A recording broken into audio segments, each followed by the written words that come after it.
Zalketh pressed his three-fingered hand against the cool observation window and watched the blue planet slowly rotate below.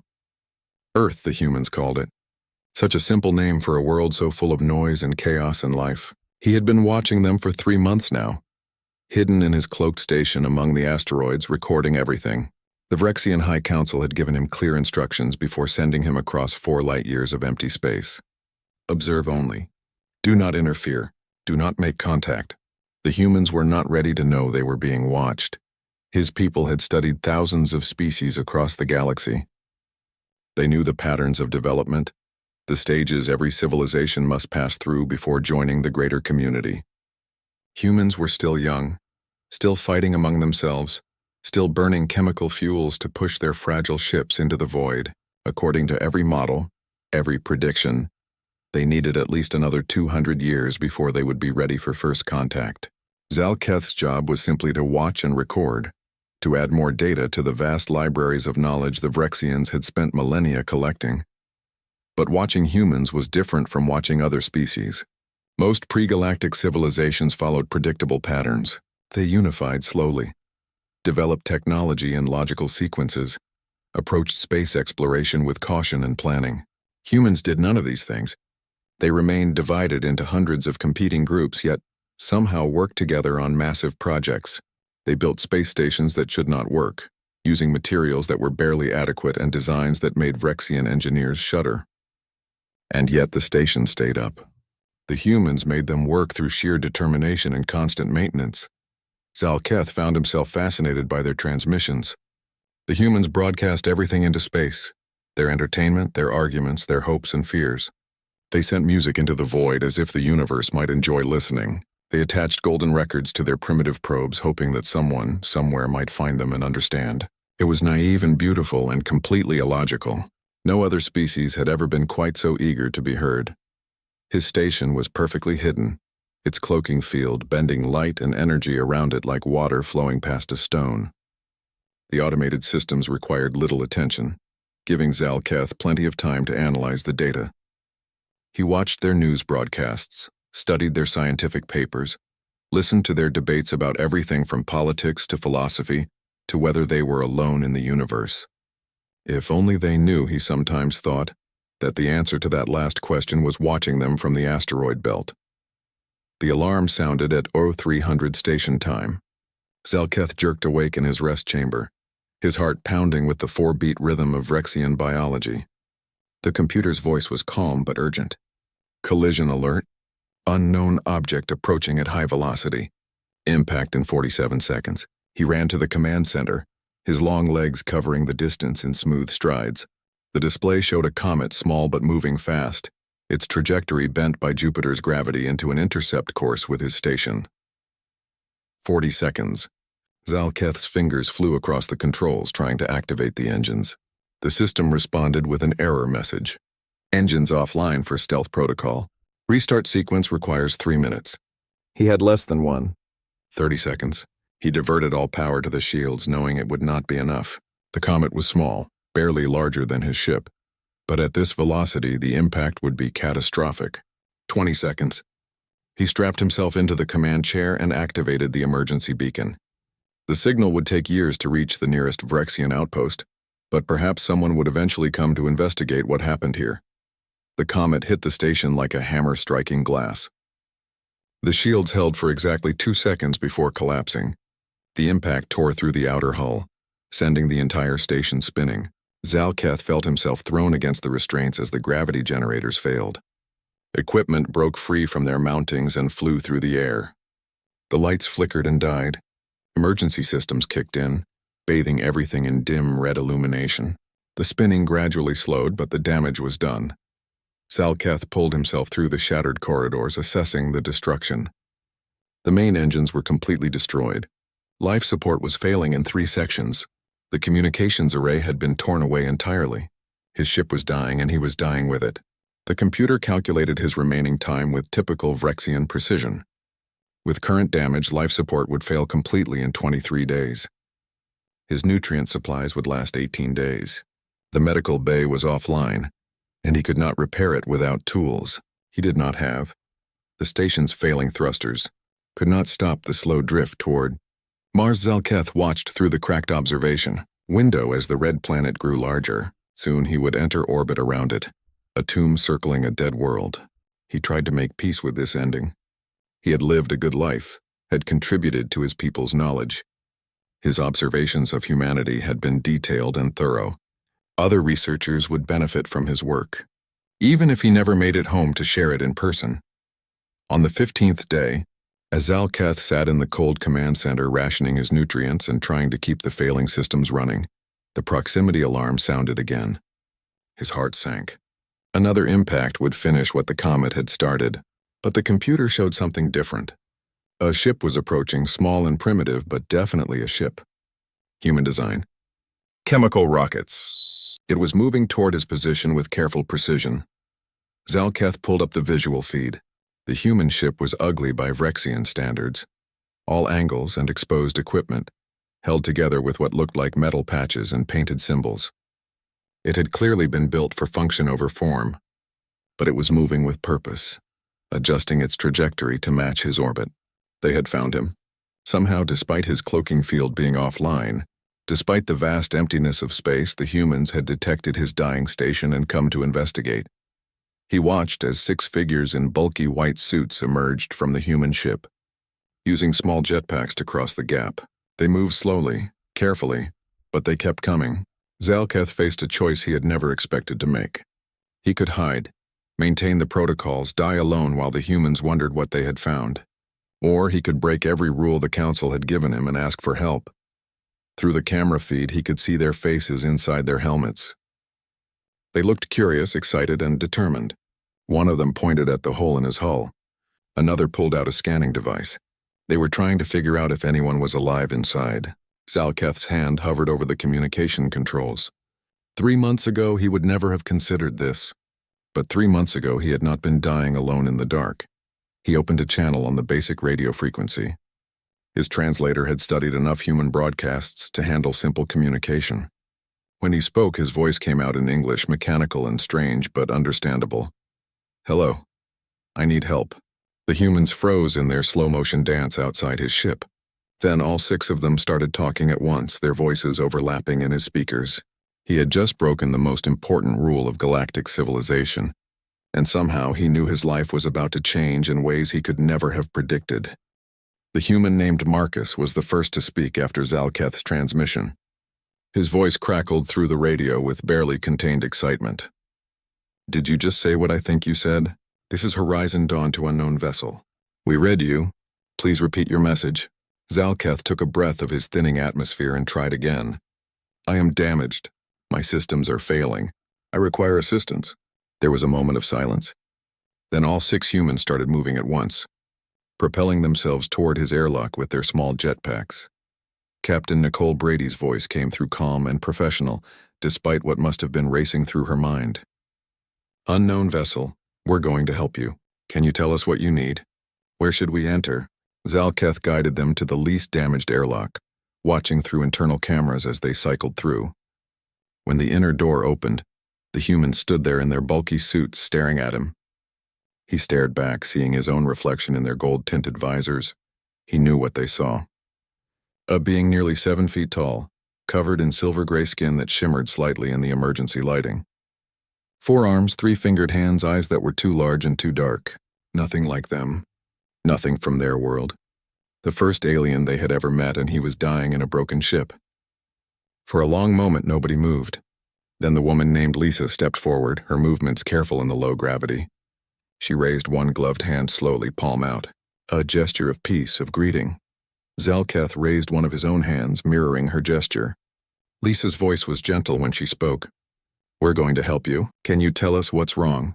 Over the next hour, Zalketh explained his situation using the simplest terms his translator could manage. His life support was failing. His nutrient synthesizer was broken. His medical bay was offline. His power was draining. Without help, he had perhaps 8 more days. The humans listened, asked questions, and started taking notes on handheld devices. Marcus pulled out a small computer tablet and started sketching diagrams. "Okay, so you need oxygen, but not oxygen like we breathe. What exactly?" Zalketh explained that his atmosphere needed to be mostly argon with traces of nitrogen. Marcus grinned, visible through his helmet. We have argon. We use it for welding equipment. It's not much, but it's something. The human immediately started planning how to rig his welding tanks into Zalketh's life support system. Lisa focused on the biological problems. She had Zalketh explain his metabolic needs in detail, comparing them to Earth biochemistry. The differences were vast, but there were similarities too. Both species needed proteins, needed energy, needed certain minerals. Kevin, a botanist, listened to the discussion and started examining the broken nutrient synthesizer. I think I can grow something. He pulled out samples of modified algae from the horizon dawn. If we can adjust the growing conditions, manipulate the genetic structure a bit, we might be able to produce what he needs. The work began immediately. The humans moved between their ship and his with steady efficiency, carrying equipment and supplies. Sophie, the pilot, helped Marcus install the argon tanks, running new lines through damaged corridors. Chris, an engineer, worked on stabilizing the power core, using human batteries and generators to supplement the failing Vrexian systems. Dana, a chemist, analyzed every substance in Zalketh's ship, trying to understand the alien technology well enough to keep it running. Zalketh watched them work with growing amazement. They had no training in Vrexian technology, no understanding of his biology beyond what he could explain in simple terms, no advanced tools designed for this purpose. What they had was determination and an incredible ability to improvise. When a connection did not fit, they made adapters. When a system did not work, they found alternatives. When they did not understand something, they experimented until they figured it out. On the third day, the temperature in the station began dropping. The heating system had finally given up and the cold of space was creeping in. Zalketh's species could tolerate some cold, but not this. He would freeze long before he starved. Sophie saw him shivering and immediately called the others. We need to fix this now. They huddled together, discussing options. Their heating equipment was not compatible with his systems. There was no easy solution. Then Sophie made a decision that Zalketh would never forget. She started disconnecting the climate control system from the horizon dawn. Nicole protested. Sophie, that's our heating. If we give it to him, we'll freeze. Sophie did not stop working. We have more insulation than he does. We can bundle up. He can't. We're taking it to his ship. That was the moment Zalketh truly understood what the humans were doing. They were not just helping. They were sacrificing their own comfort, their own safety, for someone they had just met. The modifications continued. Kevin's algae grew faster than expected, adapting to the conditions he created in ways that surprised even him. The green-blue cultures did not provide perfect nutrition for Zalketh, but they kept him alive. Marcus's argon system worked better than it should have, drawing on reserves they had brought for completely different purposes. Lisa monitored Zalketh's health constantly, learning to read the alien biology through observation and careful questions. On the 8th day, disaster struck again. A radiation leak developed in Zalketh's damaged reactor. The levels were not immediately lethal, but prolonged exposure would kill humans and Vrexians alike.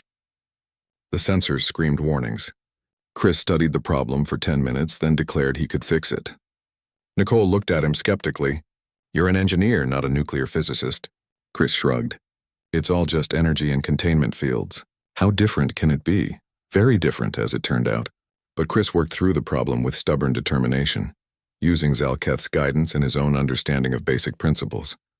He constructed a containment field using parts from both ships, materials that were never meant to work together. It took him 36 hours of continuous effort. When he finally emerged from the reactor room, exhausted and triumphant, the radiation levels had dropped to safe ranges. He had done the impossible using duct tape, wire, and intuition. Zalketh tried to thank them. The words felt inadequate in any language. You are saving my life. You are risking everything for me. Why? Nicole looked at him with genuine confusion. Because you need help. Isn't that enough? On my world, we would have protocols, procedures. There would be debates and committees. Help would come eventually, but only after proper authorization. She shook her head. That sounds terrible. If someone needs help, you help them. You figure out the paperwork later. The repairs continued through the following weeks. Each day brought new problems, and each day the humans found new solutions. They argued with each other constantly, debating approaches and methods. But the arguments were productive, each person bringing different expertise and perspectives. They combined their knowledge in ways that created results greater than any individual could achieve. Watching them work, Zalketh realized something profound. His people valued individual excellence and careful planning. The humans valued cooperation and adaptability. Both approaches had merit, but in this situation, the human way was keeping him alive. By the end of the 4th week, Zalketh's station was stable. It was a mess of jury-rigged systems and improvised solutions, held together by human ingenuity and hope. Nothing worked the way it was designed to work. Everything worked well enough to keep functioning. The humans had created a hybrid of technologies that should not have been compatible. They had done it without advanced tools or detailed knowledge. They had done it because someone needed help, and helping was what they did. The alarm woke everyone at once. Zalketh had been resting in his repaired quarters when the sensors detected the new ship entering the system. His heart hammered as he pulled up the display. The vessel was large, much larger than the Horizon Dawn, and its design was not human. Not Phyrexian either. The energy signature matched something in his database, something that made his blood run cold. Kresh Raiders. He activated the communication system immediately. Nicole, we have a problem, a big one. The humans gathered in the command center, still pulling on their suits. Zalketh brought up everything he knew about the Kresh. They were pirates and slavers operating in the outer regions of galactic civilization.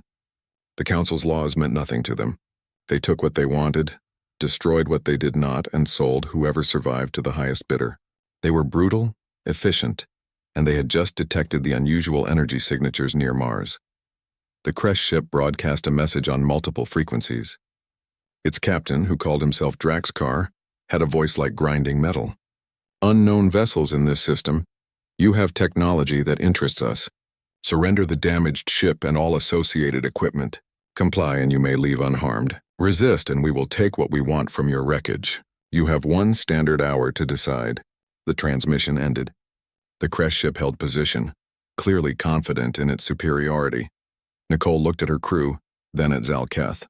Her face was calm, but he could see the tension in her shoulders. Options. Marcus pulled up scanner data. They have weapons. Lots of them. Energy cannons, missile pods, the whole package. We have some survey equipment and a lot of hope. Chris added from his station. Their shields could probably stop anything we threw at them. If we had anything to throw. Sophie's voice was quiet. We could run. Try to make it back to Earth before they catch us. Zalketh felt a weight in his chest. They should run. It was the logical choice, the survival instinct that drove most intelligent species. They had done everything possible to save him, but staying now meant certain death. He would not ask that of them. You should go. I will surrender to the Kresh. Perhaps they will be satisfied with taking my technology. Nicole turned to look at him, and her expression was one he had never seen before. A mixture of determination and something that looked almost like anger. No, the word came out flat and absolute. We spent 6 weeks keeping you alive. We're not handing you over to slavers. Lisa nodded agreement. Besides, if we leave, they'll just come to Earth eventually. Better to deal with them now. Marcus was already pulling up star charts and tactical displays.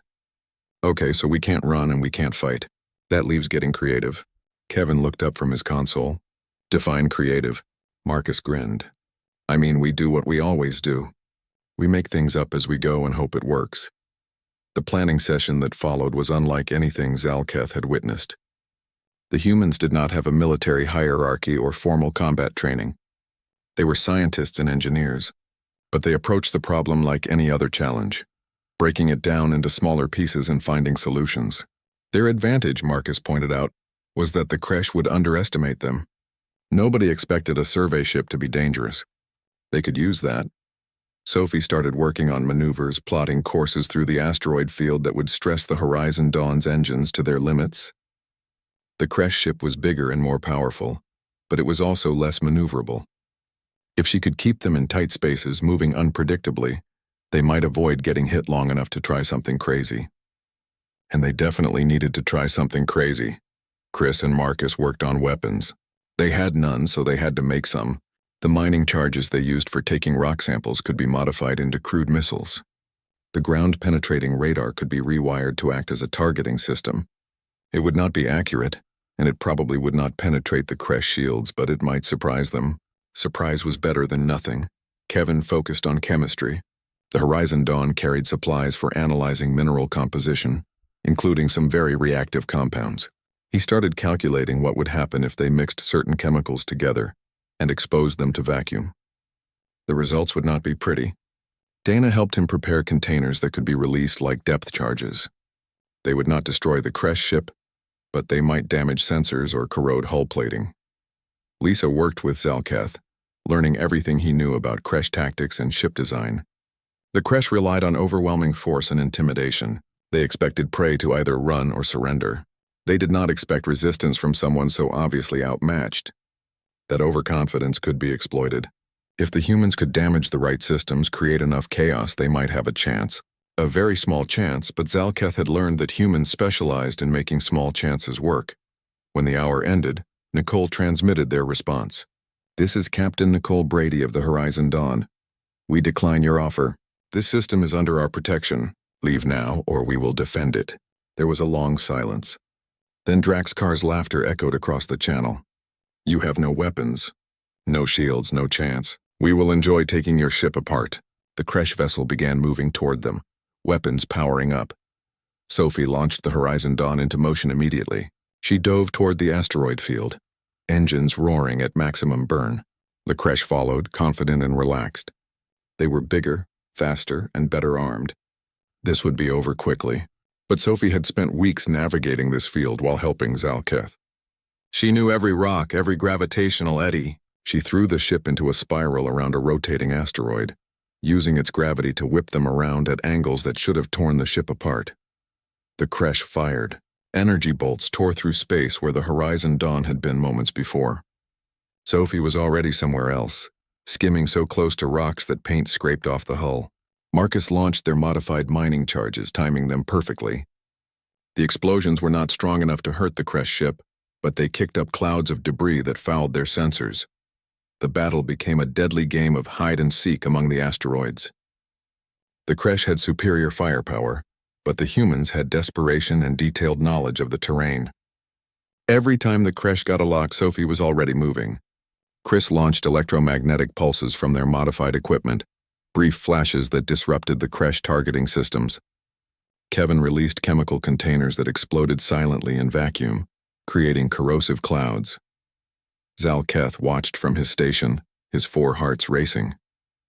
This should not work. The humans were fighting a warship with survey equipment. They should have been destroyed in the first minute, but they kept moving, kept adapting, kept finding new ways to survive just a little longer. They used the asteroids as shields and weapons, deliberately causing collisions that sent rocks tumbling toward the crash ship. They vented atmosphere to create thrust when their engines overheated. They did things no military manual would ever recommend. The crash were getting frustrated. Draxkar's transmissions became angrier, more threatening. His ship was taking minor damage from the debris and chemicals, nothing serious but enough to be annoying. He had expected this to be easy. Instead, he was chasing a tiny ship through an asteroid field, while its crew threw everything, including the kitchen sink, at him. Literally, at one point, Marcus had loaded one of their food storage units into a launcher and fired it at the crash sensor array. But the Horizon Dawn was taking damage too. The hull showed scorch marks from near misses. Systems were overheating from constant use. Sophie's hands were steady on the controls, but Zalketh could see the strain on her face. They could not keep this up forever. The crash knew it too. Draxkar changed tactics, herding them away from the densest part of the field toward open space. Once they were clear of the asteroids, this would end quickly. Nicole saw it happening. Recommendations. Chris looked at his displays, then at the others. "We've got 1 shot left. Lisa and I finished modifying the medical scanner. If we can get close enough, we can hit them with an electromagnetic pulse. Big one. It will disable both ships, but we should recover faster. Should being the important word there." Marcus nodded slowly. "So we let them catch us. Then we punch them in the face and hope we wake up first." Sophie's hands tightened on the controls. "That's either brilliant or suicidal." Nicole smiled grimly. "Let's find out which." Sophie let the crash ship gain on them. It went against every instinct she had developed as a pilot. letting an enemy get closer when she should be running. But the plan required proximity, required the Kresh to think they had won. She brought the Horizon Dawn out of the asteroid field, engines sputtering and trailing smoke. They had pushed the ship beyond its limits, and it showed. Perfect. They needed to look defeated, desperate, finished. Draxkar's voice came through triumphant. Finally, you see reason. Prepare to be boarded. Surrender your alien guest and your technology. You may yet survive this day. The Kresh ship moved closer, weapons still charged but holding fire. They wanted the technology intact. That greed was about to cost them. Marcus watched the distance counter tick down. 2,000 meters. 1,500. 1,000. He looked at Lisa. Ready. She nodded, her hand on the activation switch they had rigged together. At 500 meters, Nicole gave the order. Now. Lisa slammed the switch. The modified medical scanner unleashed every bit of electromagnetic energy it could generate, amplified by their power systems and focused through equipment that was never meant to handle this kind of load. The pulse hit both ships like an invisible hammer. Every electrical system screamed and died. Lights went out. Engines stopped. Life support failed. The two vessels drifted in sudden, total silence. For 30 seconds, nothing happened. Both ships floated dead in space. Then piece by piece, the Horizon Dawn began to wake up. Emergency lights flickered on. Sophie's console beeped and came back online. Chris's fingers flew across backup controls, rerouting power through redundant systems. The humans had built their ship simple and tough, with mechanical backups and isolated systems. It was coming back faster than anyone had hoped. The Kresh ship stayed dark. Its advanced systems were more powerful, but also more integrated, more dependent on computer control. The pulse had hit it harder, and recovery was taking longer. Nicole did not waste the opportunity. Sophie, get us alongside their airlock. Everyone else, suit up. We're boarding. Zalketh felt his heart skip. You are going to board a Kresh warship. With 6 people. Nicole checked her suit seals. You have a better idea. He did not. They crossed between ships using magnetic boots and tether lines. Zalketh went with them, his suit modified with human equipment. He had the only real weapon among them, a Vrexian stunner from his emergency kit. The humans carried tools, welding torches, cutting equipment, sample containers, whatever they could grab that might be useful. They looked ridiculous. They moved like professionals anyway. Marcus cut through the Kresh airlock with surprising efficiency. The outer door gave way and they pushed inside. Emergency lighting was starting to come on in the Kresh ship. Dim red illumination that barely pushed back the shadows. They could hear the ship waking up, systems humming back to life. They had minutes at most. Lisa checked her handheld map, based on the Kresh ship schematics Zalketh had provided. Engineering is this way. If we can disable their weapons and engines, they're not a threat anymore. They moved through the corridors in 2 groups. Nicole, Marcus, and Chris headed for engineering. Lisa, Kevin, and Sophie went toward the weapons control. Zalketh stayed with the first group, his stunner ready. They passed storage rooms and crew quarters, everything still and quiet. Then they heard voices. Kresh crew members, confused and angry, trying to figure out what had happened. The humans froze, pressing against the walls.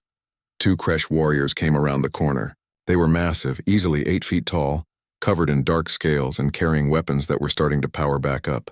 They saw the humans and roared. Zalketh fired his stunner twice. The Kresh dropped unconscious. Marcus grabbed one of their weapons. I have no idea how to use this. Chris took the other one. Point and shoot usually works. They kept moving. Engineering was a maze of conduits and control panels. Chris studied it for about 10 seconds, then started pulling connections and smashing displays. Marcus looked at him in alarm. Do you know what you're doing? Chris grinned. Breaking things. I'm very good at breaking things. He found what looked like a main power coupling and attached one of Kevin's chemical charges to it. This should make their day interesting. They set the timer and ran. Lisa's group reached weapons control to find 3 Kresh already there, trying to bring the systems back online. Sophie did not hesitate. She threw one of the chemical containers Kevin had prepared. It shattered against a console, releasing fumes that made the Kresh howl and stumble back. Kevin followed up with his welding torch, not as a weapon but to cut through control cables. Sparks flew. Alarms started blaring. Lisa worked frantically, using her medical knowledge of nervous systems to figure out which controls affected which weapons. She disabled what she could and damaged the rest. The Kresh recovered and attacked. One of them grabbed Kevin, lifting him off the ground. Lisa hit the warrior with her sample container, then sprayed sanitizing foam in its face. The Kresh dropped Kevin and clawed at its eyes. Sophie used her magnetic boots to kick another one in the knee joint, following up with a wrench to its weapon hand. They were not trained fighters. They were scientists improvising with whatever they had. Somehow it was working. The two groups met back at the airlock just as Chris's charges went off. The explosion was not huge, but it was enough. Secondary systems throughout the Kresh ship went offline. The engines died again. The weapon stayed dark. Nicole did a quick head count. Everyone here, good, move. They crossed back to the Horizon Dawn, sealed the airlock, and Sophie fired the engines. The ship pulled away from the disabled Kresh vessel, slowly at first, then faster. Behind them, the Kresh ship drifted helpless. Its crew was alive but trapped, their weapons useless, their engines broken. Draxkar's voice came through on emergency frequencies, screaming threats and promises of revenge. Nicole ignored him. She activated Zalketh's communication equipment and began broadcasting on Galactic Council enforcement frequencies. This is Captain Nicole Brady of Earth. We have disabled a Kresh Raider vessel in the Sol system. Coordinates are attached. Crew is alive and waiting for pickup. Please respond. The bridge was quiet for a long moment. Then Marcus started laughing. We just boarded a warship with sample containers and welding torches. We actually did that. Lisa checked her suit for damage, found a torn seal, and laughed too. The sound was slightly hysterical. Kevin slumped in his seat. I think I'm going to be sick. That was terrifying. Sophie grinned. That was amazing. We're either the bravest people in the system or the dumbest. Probably both. Chris was already running diagnostics on the Horizon Dawn. We're in bad shape. The pulse fried half our systems. Engines are barely functioning. Life support is sketchy. We need repairs and we need them soon. Nicole nodded. Can we make it back to Mars orbit? Chris studied his displays. Maybe, probably, hopefully. Nicole accepted that answer. Good enough. Sophie, plot a course. Nice and slow. We're done being heroes for today. Zalketh sat at his station trying to process what he had just witnessed. 6 humans had defeated 20 Kresh warriors. They had disabled a warship using survey equipment and improvisation.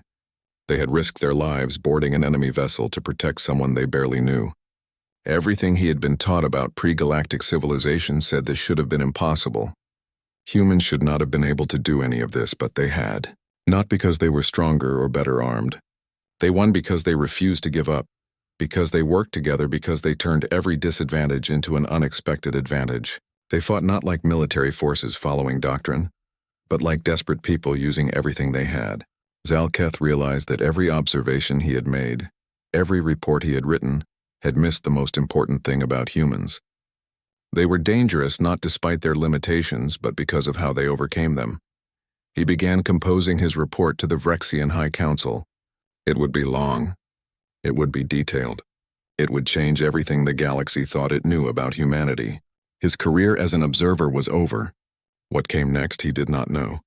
But as he watched the crew of the Horizon Dawn celebrating their impossible victory, exhausted and triumphant and still cracking jokes, he knew one thing for certain. The galaxy was going to have to make room for humans, and the universe would never be the same. The Vrexian rescue ship arrived 3 weeks later, its sleek form materializing from faster-than-light travel at the edge of the solar system. Commander Sekthorn had expected to find his colleague dead or dying, alone in a damaged observation post. Instead, his sensors showed Zalketh's life signs strong and stable, his station jury-rigged with primitive human technology, and a disabled Kresh warship waiting nearby. The situation made no sense according to any scenario the rescue team had prepared for. Sekthorn's ship approached cautiously, weapons ready in case this was some kind of trap. Then he received Zalketh's transmission. Commander, I am alive and well. I have much to report. Please do not be alarmed by the human vessel nearby. They are friends. Sekthorn stared at his communication officer. Did he just say friends? The officer nodded, looking equally confused. He did, sir. The commander requested permission to dock with Zalketh's station, still trying to understand what had happened here. The reunion was brief. Zalketh looked healthy, if somewhat thinner than when he had left. His station was a disaster of mismatched systems and improvised repairs. Human equipment sat beside Vrexian technology, connected by cables and tubes that should never have worked together. Yet everything was functioning. Sekthorn walked through the corridors, his analytical mind trying to catalog the modifications. This should not be possible. His engineer agreed. None of this should work. But it does. Zalketh introduced the humans via video link. Captain Nicole Brady and her crew appeared on the screen, tired but smiling. They explained what had happened in simple terms, occasionally interrupting each other to add details or make jokes. They described the rescue, the repairs, the battle with the creche. They made it sound almost routine. Sekthorn listened with growing disbelief. These were not warriors. They were researchers, scientists, people who studied rocks and grew plants. Yet they had done the impossible. The commander called an emergency meeting with his senior staff. The situation violated every protocol in the Galactic Council's first contact procedures. Zalketh had revealed himself to a pre-galactic species. He had accepted their help. He had shared technology and information. By the strictest interpretation of the rules, he should be relieved of duty and the humans should have their memories of these events erased. The Council took contamination of developing species very seriously, but the circumstances were extraordinary. The humans had saved a Council observer's life. They had defeated creche raiders who threatened established civilizations. They had accomplished feats of engineering and combat that should have been beyond their capabilities. Sekthorn's security officer raised the obvious question: if we try to memory wipe them, will it even work? From what I've seen, these humans are remarkably stubborn, the medical officer added, and if we tried, it would be a poor way to repay those who saved one of our own. Zalketh presented his report to the commander.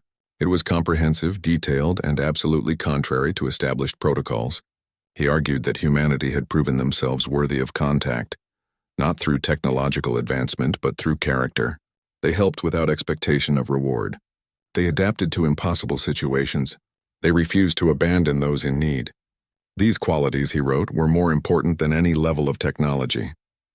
The report would likely end his career as an observer. He submitted it anyway. Sekthorn read the report twice. Then he read it again.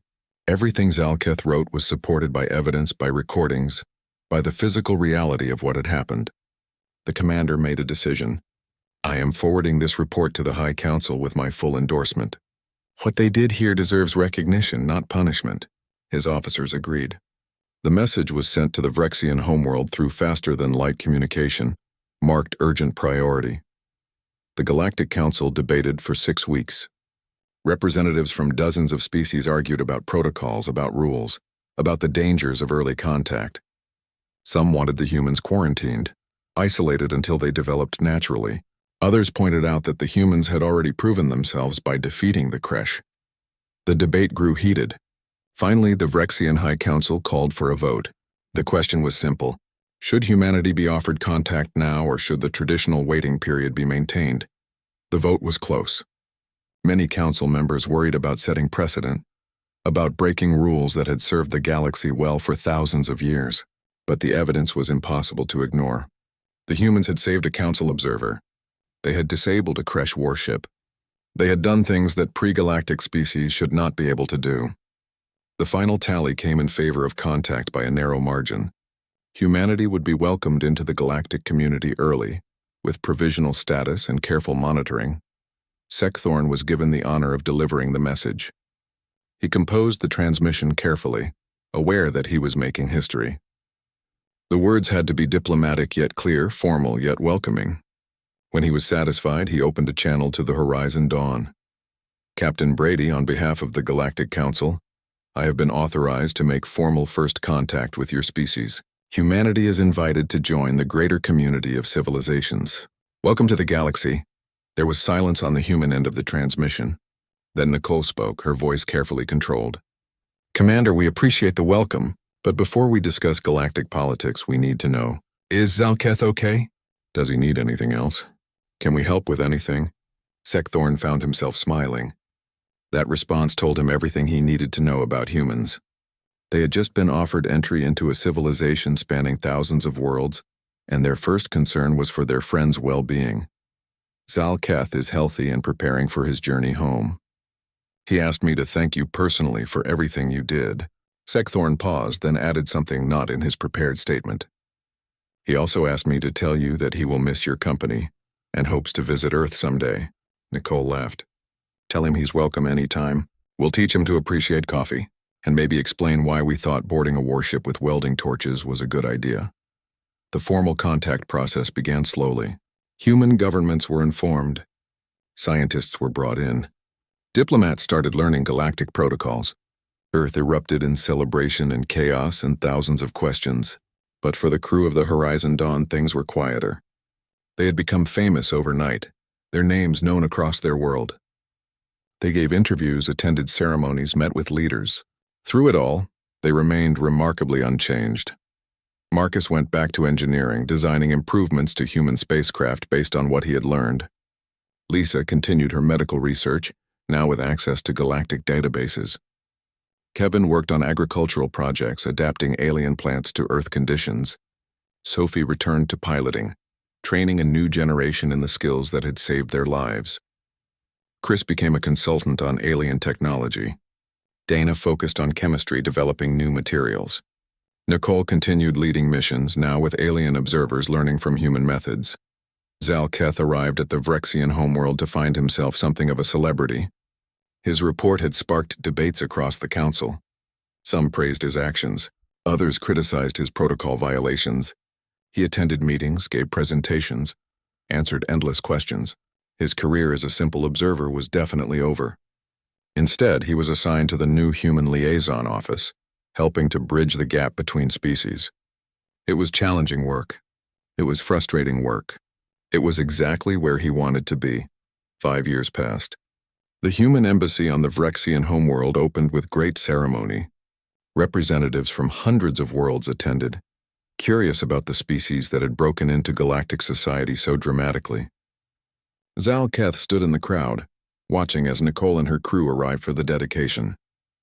They looked older now, carrying the weight of fame they had never sought, but their eyes still held that spark of curiosity and determination that had saved his life. The council had asked them to speak at the gathering of first contact specialists. Their story had become legend, a teaching example about the unpredictability of species development. Nicole took the stage and looked out at the assembled aliens. She spoke simply, without notes or preparation. We did what anyone should do. Someone needed help, we helped. That's not special. That's just being decent. The audience stirred. Many species did not think that way. Help came with conditions, with expectations, with careful calculations of benefit and cost. After the ceremony, Zalketh found the crew at the reception. They greeted him warmly, like old friends meeting after too long apart. Marcus wanted to show him improvements to the Horizon Dawn. Lisa asked about Vrexian medical advances. Kevin discussed agricultural techniques. Sophie challenged him to a flying simulation. Chris proposed collaborative engineering projects. Dana suggested a joint chemistry research program. Nicole simply smiled and asked if he was happy. Zalketh considered the question. His life had changed completely. He would never go back to quiet observation, to watching from a distance. He had violated protocols and broken rules, but he was alive because 6 humans had refused to let him die. He had found friends in the most unlikely place. He was helping to guide humanity's integration into galactic society, watching them bring their unique perspective to ancient problems. Yes, he